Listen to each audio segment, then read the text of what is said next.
Ako hindi ko niro-romanticize yung Canada kasi totoo yun, mas malaki ang pera dito, mas malaki ang kita dito, lalo na pag related sa healthcare, yung nature ng work mo yun. Tapos pag dalawa kayo nagtatrabaho, sobrang laki ng kita. Wag na lang kayong bumili ng bahay dito kasi sobrang mahal ang cost of living dito. Pag sa Pilipinas kayo nagpundar, talagang makakapundar. Tapos dalawa kayong nagtatrabaho dito as couple, so makakapagpundar talaga sa Pilipinas. Tapos hindi maluho kasi talaga malaki dito, malaking pera. Kasi kung mag-couple kayo, sa isang bi-weekly pala na sahod ng isang tao, nakaka-cover na doon yung rent. So bayad na yung rent, magkano lang naman yung pagkain. So the rest na pera na deducted na sa bills is ipon na. So malaki siya.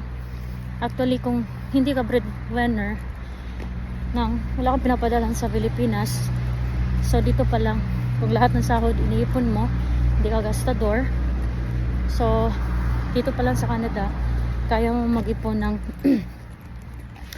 500,000 peso sa 11 months or isang taon mo. So kaya mo nang mag-ipon kahit na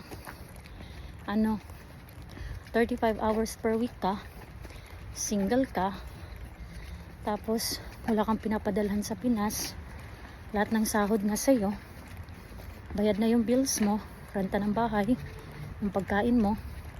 So sa isang taon makakapag-ipon ka ng 500,000 peso. Depende na yan sa discipline mo.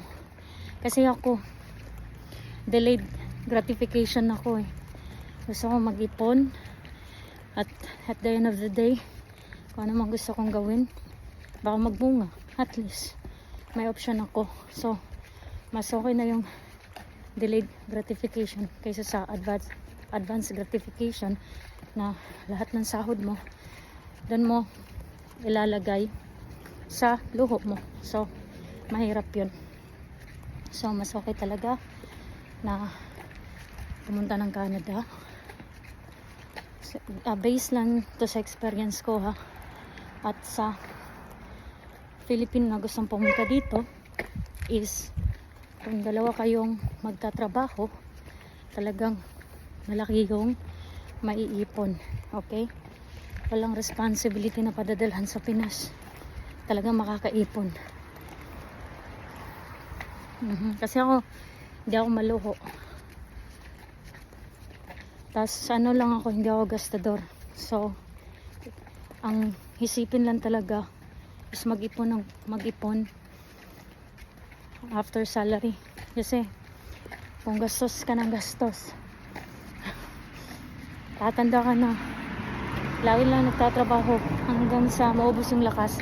So kawawa naman tayo kung ganun yung mindset natin na advance gratification tayo, lahat ng sahod bili ng luho. So mahirap yun. So mas okay delayed gratification muna, lahat ng sahod ipunin mo. Kung may pagkakataon na mag-invest na alam mo yung papasukin mo, na magbibigay sa'yo ng cash flow, pasukin mo. Yeah.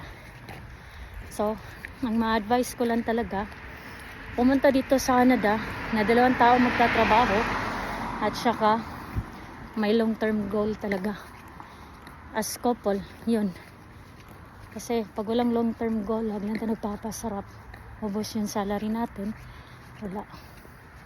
So importante talaga magkaroon ng savings as an OFW. So bago kayo pumunta talaga ng Canada is magkaroon kayo ng emotional stability. Yun na muna bago sa utak na habulin yung pera, diba? Emotional stability muna, na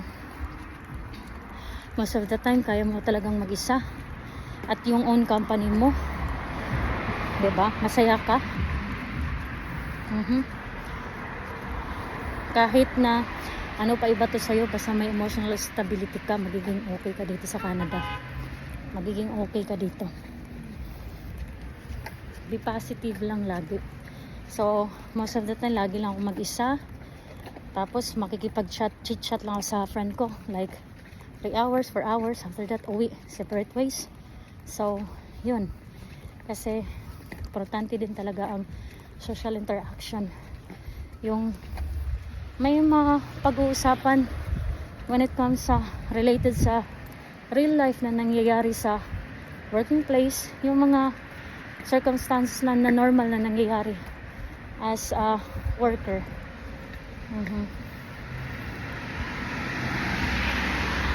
So sana lahat ng mga kaibigan ko na nasa United Arab Emirates mapunta dito sa Canada, pero i-encourage ko na dalawa kayo magtatrabaho para mas makaipon ng pera, kasi pag isa lang sobrang mahirap mag-ipon. So yung pag-iipon ay masyadong mahirap, kalakip ang disiplina talaga. Nandito na ako sa bahay ko, so ingat kayo lagi. Buhay Canada.